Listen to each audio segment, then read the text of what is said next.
yang Allah Ta'ala rakamkan dalam Quran. Menolak peristiwa ni maknanya tak beriman. Matematik Islam dia tak sama macam matematik sekolah. Rukun Islam ada 5. Tolak 1, kosong. Rukun iman ada 6. Tolak 1, kosong.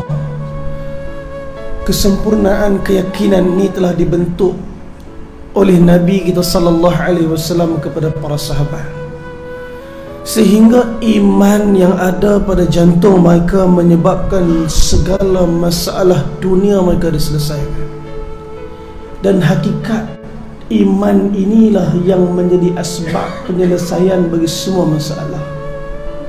Hatta kekasih kita sallallahu alaihi wasallam dah masuk malam Jumaat ni, malam Sabtu, Nabi sallallahu alaihi wasallam ajar kita supaya setiap hari Jumaat untuk baca suratul Kahfi. Bahkan Allah Subhanahu wa taala meletakkan ayat yang ke-110 dalam suratul Kahfi untuk kita faham satu perkara tentang kekasih kita Rasulullah. Qul, katakan, innama ana basyarum mithlukum yuha ilai.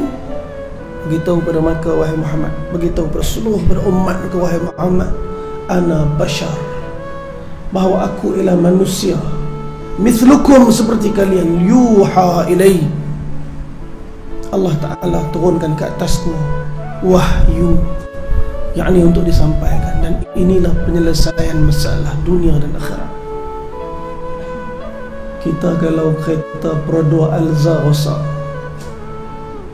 hantar dekat bengkel, lepas tu pomen guna manual lenser, tak jadi kan. Yang rosak ni kereta Alza, yang dia guna lenser tu kenapa? Sebab tu yang menciptakan kita semua ialah Allah, yang menurunkan manual kehidupan kepada kita yang sempurna daripada 114 surah daripada Quran, 30 juzuk, 6,236 ayat berkenaan bagaimana untuk menyempurnakan kehidupan yang akhirnya menyingkirkan segala masalah penderitaan jiwa. Sebelum Allah Ta'ala isra'kan Nabi, sebelum peristiwa ni berlaku, kita nak tengok dulu macam mana Allah Ta'ala membiarkan kekasihnya melalui kehidupan yang cukup payah. Apa yang Nabi tak kenal dalam dakwah Nabi? 10 tahun berlangsung dalam awal kenabian Nabi kita sallallahu alaihi wasallam, dengan lontaran batu, dengan hinaan. Nabi pernah sujud di depan Kaabah dalam keadaan diangkat perut unta oleh Abu Jahal, Uqbah Abi Mu'ayz, maka hempas dari belakang Nabi sallallahu alaihi wasallam. Nabi balas. Dah. Pernah Nabi sallallahu alaihi wasallam masuk daripada kemah orang-orang Quraisy dengan maksud untuk menyampaikan kalimah iman. Ayyuhan nas, qulu la ilaha illallah tuflihun. Ucap kalimah la ilaha illallah, kamu akan berjaya. Apa mereka buat kat Nabi? Mereka ludah muka Nabi sallallahu alaihi wasallam. Kata Sayyidina Munib Azdi radhiyallahu anhu, masa tu aku dekat atas Jabal Abi Qubais. Tuan-tuan, dekat mana Jabal Abi Qubais? Tuan-tuan kalau pergi Mekah hari ni dah tak sama macam dulu. Tuan-tuan ada niat nak pergi, pergilah cepat-cepat.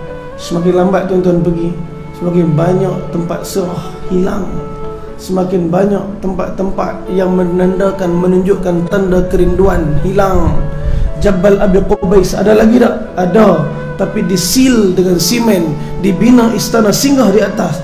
Bila kita tunjuk kat jemaah tu Bukit Abi Qubais, kita ustaz, bukit tu bangunan, ialah bangunan dibina atas bukit. Tak nampak bukit langsung. Memang dah sil habis. Kiri kanan dah disimen, dah ditutup habis dah. Tak nampak satu ketul bahagian bukit pun tak nampak. Ini Jabal Abi Qubais. Satu saya selalu kalau buat jemaah, saya kata kita berdiri tadi, kita pejamkan mata sekejap, hilangkan semua bangunan ni. Hilangkan bangunan Mas'ah ni yang dipenuhi dengan aircon yang canggih hari ni. Hilangkan semua tile-tile putih ni. Bayangkan keadaan tanah yang dipijak oleh Nabi SAW satu ketika dulu. Di kawasan ini cuma ada sebuah bukit yang besar, Jabal Abi Qubais, yang di depannya ada sebuah bukit yang sedikit kecil. Itulah Bukit Safa. Yang bertentangan dengan ialah Bukit Marwah, yang mereka orang yang hadir untuk tunaikan umrah, mereka melalukan untuk sa'i. Nabi kita SAW ketika tu masuk dalam kemah depan Kaabah, kata Munib Azli, aku tengok, maka ludah muka Nabi SAW. Nabi balas, Nabi tak balas. Nabi bersihkan ludah tu, Nabi pergi ke kemah sebelah dengan harapan yang sama agar umat ni selamat daripada api neraka. Nabi kata, ayuhan nas qulu la ilaha illallah tuflihun. Wahai manusia, ucap la ilaha illallah, kamu berjaya. Mereka ambil pasir, mereka tabur atas kepala Nabi SAW. Nabi diperlakukan macam tak ada maruah. Nabi diperlakukan seolah-olah tak ada nilai pada diri Nabi. Sedangkan itulah Muhammad Al-Amin. Mereka puji-puji yang dulunya mereka letakkan segala keyakinan, kepercayaan, amanah pada lelaki ini. Tapi hanya kerana baginda Nabi mengajak mereka kepada Allah, seluruh pandangan mereka berubah. Bukan setakat tu mereka tabur duri di depan rumah Nabi SAW. Kadang-kadang terluka Nabi dengan duri itu. Nabi naik atas unta, maka cucuk unta Nabi, unta berlari, Nabi jatuh pada atas, turun bawah. Mereka pernah tolak, tarik, hina sehingga Nabi SAW terkoyak baju. Dalam keadaan terhuyung-hayang, dalam keadaan berpeluh, dalam keadaan sakit jiwa, perasaan hati Nabi, Nabi balik ke rumah. Kata Munib Azli, hari itu aku nampak salah seorang daripada anak gadis berlari ke arah Nabi SAW dalam keadaan dia telah bersihkan kepala baginda Nabi daripada pasir-pasir dengan air dan kain di tangan dia, dia telah bersihkan, dia lap wajah muka Nabi SAW dalam keadaan deripan air mata yang telah mengalir daripada wanita. Kata Munib Azli, itu Zainab binti Rasulullah SAW. Daripada kecil dia tengok Nabi, dia susah payah untuk agama ni. Nabi tengok Sayyidatina Zainab nangis, Nabi kata, wahai Zainab, jangan kamu khawatir dengan keadaan ayah. Kalaulah tiba-tiba ayah dibunuh, ketahuilah Islam ini akan sampai di rumah-rumah, di kampung-kampung dan di bandar-bandar. Islam ini akan sampai di rumah-rumah, di kampung-kampung dan di bandar-bandar. Perkataan Nabi 1400 tahun yang dulu, Islam dah masuk rumah saya, Islam dah masuk rumah kita semua, dengan aliran penuh, dengan aliran air mata dan darah yang pernah mengalir pada badan Nabi SAW. Nabi disusah payahkan macam ni untuk agama.